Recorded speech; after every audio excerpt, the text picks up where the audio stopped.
आपल्याला खूप साऱ्या इच्छा असतात आणि आपल्याला नेमकं कळत नसतं की माझी कुठली इच्छा मी नेमकी पूर्ण करू. आपल्याला जाताना एखादं छोटंसं घर दिसलं तर आपल्याला वाटतं अरे बापरे माझं हे असं घर असतं. तर एखादी गाडी दिसली तर आपल्याला वाटतं अरे माझी अशी गाडी असती तर.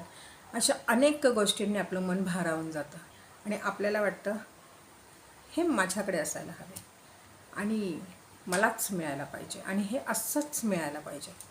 वाटतं ना मंडळी. खास हा आजचा व्हिडिओ खास त्यासाठी होणार आहे की अशा गोष्टी आपण जेव्हा बघतो आणि त्या आपल्याला हवे असतात आणि त्या क्षणाला त्याच्याबरोबर आपल्याकडे काय काय येतं हे जाणून घ्या, जेणेकरून आपलं दुर्दैव चालू होतं किंवा आपलं भाग्य उजळतं. इतका सुंदर व्हिडिओ होणार आहे, खूप छान विषय आहे. व्हिडिओ मात्र शेवटपर्यंत पहा. सांगायचं तात्पर्य मंडळी की गहन विषय आणि प्रत्येकाच्या आवडीचा विषय आहे. कारण प्रत्येकाला काही ना काही हवेसे वाटत असतं. तत्पूर्वी मिस्टिकल एरिया या माझ्या चॅनलमध्ये माझ्या सर्व लाडक्या व्ह्यूअर्स अगदी मनापासून स्वागत आहे. तुम्ही छान असाल, मस्त असाल आणि माझे व्हिडिओ तर कायम पाहतच असाल. मंडळी, जेव्हा आपण एखाद्या ठिकाणी जातो आणि तिथे खूप सुंदर असं काहीतरी दिसतं आणि आपल्याला काय वाटतं, हे माझ्याकडे हवे, ही गोष्ट मला मिळाली पाहिजे किंवा मी सेम असंच सगळं घेणार. पण तुम्हाला माहिती आहे का, तुम्ही चुकता कुठे हे सगळं बोलून? तुम्ही तिथे चुकता ना की जी गोष्ट तुम्ही मागताय त्याच्या मागे काय दडले तुम्हाला माहीत असतं का? त्याच्या मागे अनेक गोष्टींची नेगेटिव्हिटी पण असू शकते किंवा अनेक गोष्टी अशाही असू शकतात की जे भाग्य चमकवणारे आहेत तुमचं. पण नेमकं काय असतं हेच आपल्याला माहीत नसतं. त्याच्यामुळे मंडळी, जेव्हा आपण कुठली गोष्ट मागतो, मनात विचार करतो ना, तेव्हा फार सांभाळून विचार करावा आणि मागावं. आता सपोज खूप जुनी लोकं सांगायची बघा, पाण्यात गेल्यावर कधीही मनामध्ये असा विचार आणायचा नाही की पाण्यात मी बुडालो तर. बरोबर? कारण पाणी मात्र तुम्हाला लगेच घेतं असं म्हटलं जातं. जुन्या पिढीतली लोकं हे सांगायची. पाण्यामध्ये जाऊन, विहिरीत जाऊन किंवा नदीमध्ये जाऊन, तलावात जाऊन किंवा समुद्रात जाऊन हा विचार कधीही करायचा नाही. मी बुडालो तर, बापरे मी पाण्यात पडलो तर. अशा विचारांनी काय होतं माहिती तुम्हाला, पाणी लगेच तुम्हाला उचलतं आणि त्याने घात होतो. तेव्हा आपले विचार नेहमी स्पष्ट असावेत, एकदम क्लिअर असावेत. एखादी गाडी पाहिली आपण, ती गाडी आपल्याला हवी, मला सेम अशीच गाडी हवी. अरे बघ एक दिवस मी हीच गाडी घेऊन दाखवेल. आपण किती तावातावानी बोलतो, पण तुम्हाला काय माहीत असतं त्या गाडीचे याच्या आधी किती ॲक्सिडेंट झाले, त्या गाडीखाली किती जण गेलेत किंवा त्या गाडीच्या मागे काय नेगेटिव्हिटी आहे, त्या गाडीचा इतिहास काय आहे, हे मात्र आपल्याला माहीत नसतं. पण आपण सहजपणे बोलून जातो, ही एक दिवस माझ्याकडे असेल. आणि काय होतं, ते सगळं तुमच्याकडे येतं जे त्या गाडीबरोबर असतं. तुमच्या विचारांनी सुद्धा ते सगळं तुमच्यापर्यंत पोहोचतं. लक्षात घ्या, जरुरी नाही आहे की तुम्ही ती गाडी घ्यायलाच पाहिजे. तुमच्या विचारांमध्ये प्रचंड ताकद आहे. तुम्ही जो विचार करता ते घडतं. म्हणजे काय होतं, तुम्ही ज्या स्थानावर उभे असता त्या स्थानावर पण तुम्ही जे बोलता ना, ते स्थान पण तुम्हाला म्हणतं तथा असतो. आणि ह्या भाकड कथा नाही आहेत किंवा हे कुठल्याही प्रकारची अंधश्रद्धा नाही आहे. नाहीतर अंधश्रद्धा निर्मूलनवाले आहेतच सांगायला ही अंधश्रद्धा पसरवत आहे वगैरे. पण अंधश्रद्धा नाही आहे, हे सायंटिफिकली प्रूव्हन. ही एक एनर्जी आहे. एनर्जी कायम काम करते, कायम. तुम्ही एखाद्या वास्तूमध्ये राहताय आणि तुम्ही ठरवा ती वास्तू मला आता सोडायची आहे. ती वास्तू बघा तुम्हाला नेगेटिव्ह इम्पॅक्ट द्यायला लागेल. त्या वास्तूतले नळ गळायला लागतील, त्या वास्तूमध्ये इलेक्ट्रॉनिकच्या सगळ्या गोष्टी बऱ्याचपैकी खराब व्हायला लागतील, तुमच्या घरात भांडणे वाढतील, चिडचिड व्हायला लागेल, आपोआप हे सगळं घडायला लागेल. हे काय असतं, ही विचारांची एनर्जी असते, शब्दांची ताकद, विचारांची ताकद असते.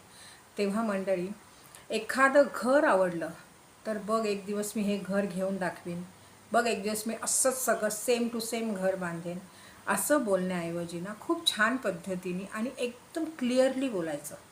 एकदम क्लिअरली. मी हे सेम बोलण्याची पद्धत मी जी सांगते आहे ना, ही तशीच असावी. मी एक दिवस हे असंच घर नक्की बांधेन, पण त्या घरामुळे मला यश, कीर्ती आणि समृद्धीच मिळेल, अशा पद्धतीचंच मी घर बांधेन. एखादी गाडी पाहत आहे, त्या गाडीला पाहताना कधीच पटकन म्हणायचं नाही की बस सेम एक ना एक दिवस हीच गाडी माझ्याकडे मिळाली, कधीच म्हणायचं नाही. त्यावेळेस असं म्हणायचं असतं मंडळी, अरे ही एक गाडी जी मला आवडलेली आहे ना, एक ना एक दिवस ती गाडी मी घेतल्यावर बघ माझी कशी भरभराट होते. बघ किती पॉझिटिव्हिटीने ती गाडी माझ्याकडे एक सगळे रिझल्ट्स द्यायला लागेल. मला किती लकी ठरेल. अशा पॉझिटिव्ह वेनी प्रत्येक गोष्ट बोलायला शिका. प्रत्येक गोष्ट. माझा शापित शब्दांचा व्हिडिओ जर तुम्ही ऐकलात ना तर तुमच्या लक्षात येईल की मी शब्दांवर खूप छान तिथे सांगितलेलं आहे. तर प्लीज मंडळी, माझा तो एक व्हिडिओ तुम्ही नक्की पाहून घ्या शापित शब्दांचा. कारण शब्द काय घडवू शकतात आणि शब्द काय काय करू शकतात ना याची जाणीव तुम्हाला होईल आणि तुम्हाला पटेल. तुम्ही नक्की तो व्हिडिओ बघा, कारण माझ्या त्या व्हिडिओला मिलियन व्ह्यूवर्स लाभलेले आहेत. तो व्हिडिओ तुम्ही मात्र नक्की बघा. तर मंडळी, मला वाटतं तुम्हाला कळालं असेल मला काय बोलायचं आहे ते. मला इतकंच वाटतं ना की माझे जे व्ह्यूवर्स आहेत ना, चुकूनही त्यांच्याकडनं अशी कुठली गोष्ट घडू नये की ज्याने त्यांना त्रास होईल. खरं सांगते, आपल्या मुलांशी बोलताना पण आहे ना, तुम्ही जेव्हा म्हणता ना तो बघ किती छान आहे, तू बघ कसं झालं आहे, त्याच्यासारखा बन. का त्याच्यासारखं बनायचं त्याने? कशासाठी बनायचं त्याच्यासारखं? अजिबात नको. तुम्हाला काय माहिती त्या मुलाच्या नशिबात पुढे काय लिहून ठेवले, किती आयुष्य आहे? हां, तुम्हाला काय माहिती आहे त्या मुलाची नेगेटिव्हिटी किती त्याच्या भोवती आहे?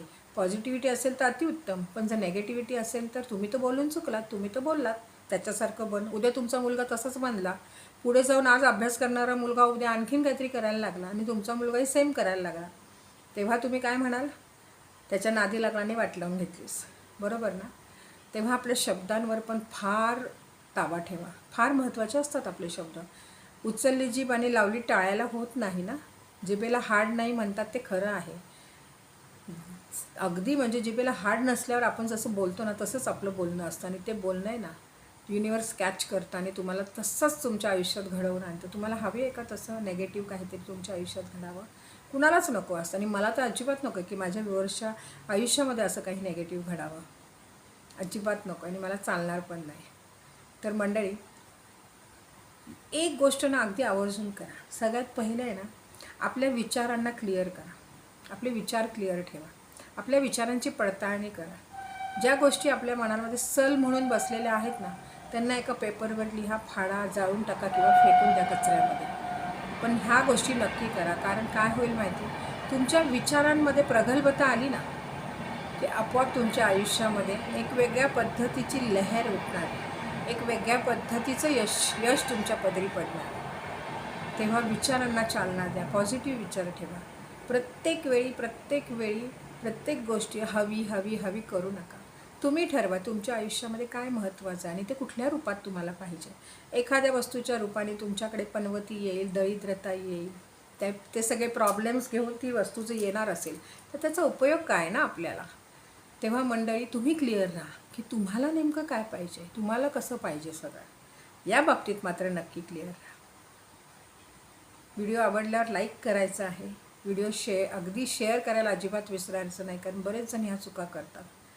बरेच जण ह्या चुका करणारे आहेत. तर व्हिडिओ अजिबात विसरायचं नाही आहे शेअर करायला.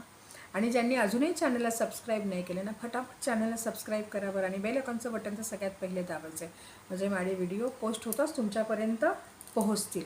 आणि सगळ्यात महत्त्वाचं, नेक्स्ट व्हिडिओ माझा खूप छान विषय घेऊन येणार आहे. खूप सुंदर, की नजर कशी काढायची, छायादान कसं करायचं, इन डिटेल मी सगळं सांगणार आहे. तेव्हा लवकरच पुढच्या व्हिडिओ पाहण्याचीही तयारी करून ठेवा बरं का मंडळी. चला मग पुन्हा लवकर भेटू. तोपर्यंत छान राहा, मस्त राहा आणि माझी व्हिडिओ पाहत राहा.